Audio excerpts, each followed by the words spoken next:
Assalamualaikum. Semoga anda dalam lindungan dan rahmat Allah selalu.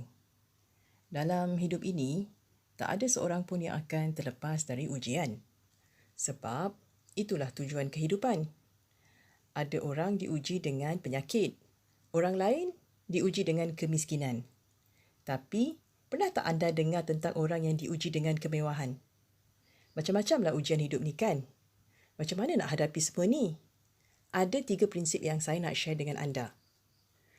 Prinsip yang pertama, bersedia menghadapi apa saja. Bila kita berdepan dengan sesuatu cabaran, dalam keadaan kita bersedia sepenuhnya, selalunya kita akan dapat mengharungi cabaran itu dengan lebih baik kan? Samalah dengan ujian kehidupan. Tapi ujian kehidupan itu apa ya? Dalam Al-Quran, Allah dah pesan yang kita akan diuji dengan kesusahan dan kesenangan. Dari mana kita tahu ni? Dari surah Al-Anbiya, surah yang ke-21 di ayat yang ke-35. Kesusahan itu seperti kehilangan, kesulitan dan kepayahan. Kesenangan itu seperti kemewahan, kenikmatan, kekayaan dan sebagainya.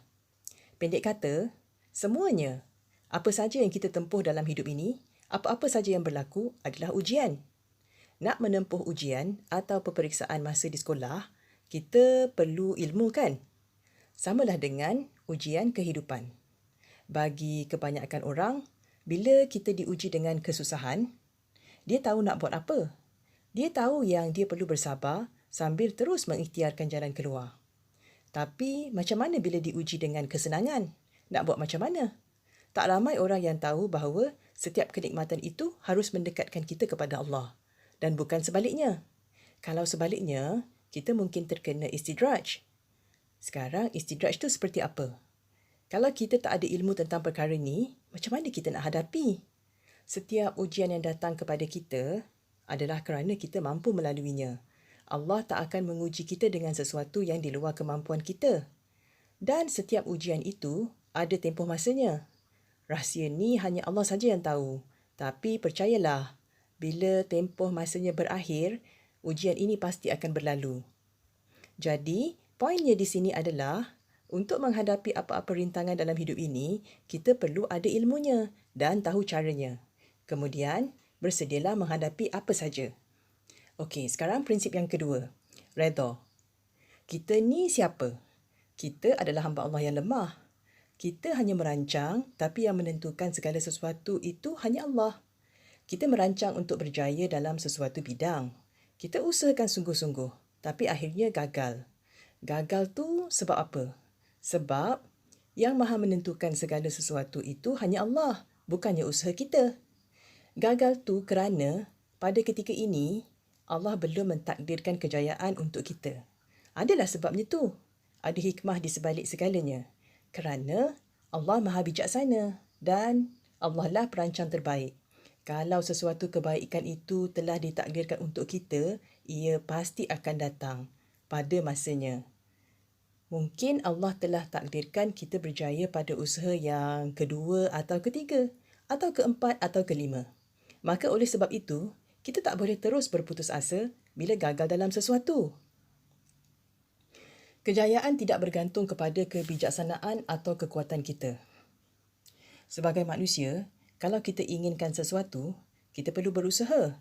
Tapi usaha itu bukan penentu kepada kejayaan kita. Keputusan dari usaha tersebut sepenuhnya dalam kekuasaan Allah, bukannya kita. Jadi bila kita gagal dalam sesuatu, kita perlu menerimanya dengan lapang hati. Kita perlu redha dengan takdir ini kerana Allah Maha tahu apa yang terbaik untuk kita. Bila kita redha dengan berlakunya sesuatu, kita akan lebih cepat sampai kepada jalan keluarnya. Maka redha ini sangat penting. Ia adalah bukti keimanan. Jadi, bersandarlah kepada kekuasaan Allah, bukan kepada kemampuan diri kita sendiri. Bila kita bersandar hanya kepada Allah, kita akan lebih tenang walau seburuk mana pun keadaan. Kita pasti dapat redha dengan apa yang berlaku. Kita tak mudah putus asa dan kita akan dapat move on dari kegagalan tersebut, insya-Allah. Okey, sekarang prinsip yang ketiga. Sabar dan syukur. Sebenarnya, dalam apa-apa keadaan sekalipun, susah ataupun senang, sabar dan syukur ni sangat perlu dipraktikkan. Kalau sabar ketika diuji dengan kesusahan, rasanya kita pun dah tahu macam mana kan? Tapi macam mana dengan bersabar bila diuji dengan kesenangan? Dalam kesenangan, kita juga perlu bersabar supaya nikmat Allah itu dapat kita gunakan dengan jalan yang sebaik dan sepatutnya. Contohnya begini, kita dikurniakan harta yang berlimpah. Kalau kita kurang kesabaran, mungkin saja harta tu kita gunakan sewenang-wenangnya kan?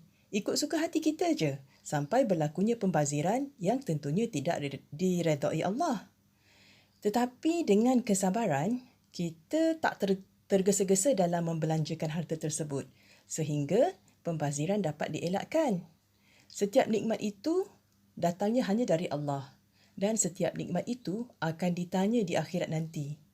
Jadi, setiap nikmat wajar disyukuri. Artinya, dimanfaatkan di jalan yang diredai Allah.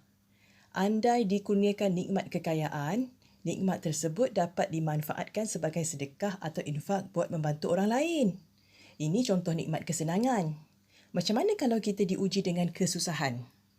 Walau macam mana berat sekalipun kesusahan yang kita alami, akan ada orang lain yang hidupnya atau masalahnya atau kesulitannya jauh lebih susah dari kita. Mungkin mereka ada di sekitar kita. Lihat saja sekeliling anda. Lihat kepada orang yang di bawah. Lihatlah kepada orang yang lebih susah dari kita.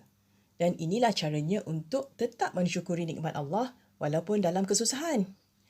Tetap mensyukuri nikmat Allah sekalipun dalam kesusahan akan menjadikan kita seorang yang sangat tenang.